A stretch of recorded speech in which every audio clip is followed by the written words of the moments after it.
Rusia disebut kembali mengirim salam yang berapi-api ke posisi militer Ukraina. Rekamannya beredar di Telegram Kementerian Pertahanan Rusia pada Kamis, 13 Juni 2024. Dalam keterangan unggahan disebutkan saat menjalankan tugas yang diberikan, awak Grad MLRS melancarkan serangan ke arah tenaga Ukraina yang sedang berkumpul di posisinya untuk membentuk bagian dari garis pertahanan kedua angkatan bersenjata Ukraina. Rusia meluncurkan serangan roket fragmentasi berdaya ledak tinggi 122 mm yang tidak terarah hingga membuat angkatan bersenjata kehilangan 30 prajurit tewas dan yang terluka. Rekamannya pun menuai berbagai komentar dari warganet dan diketahui Presiden Vladimir Putin disebut semakin dekat meraih kemenangan dalam perang Rusia versus Ukraina. Rusia menginvasi Ukraina sejak Februari 2022.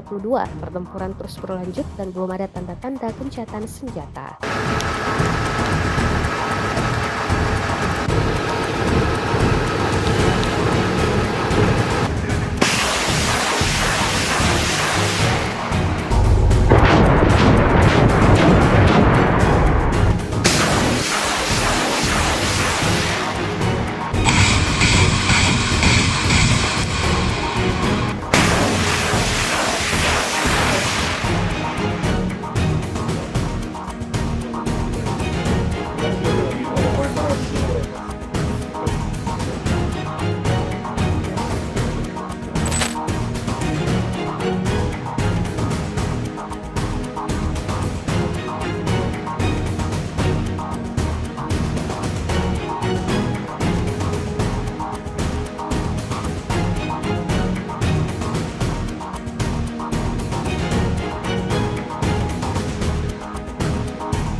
Download Tribun X sekarang, menghadirkan lokal menjadi Indonesia.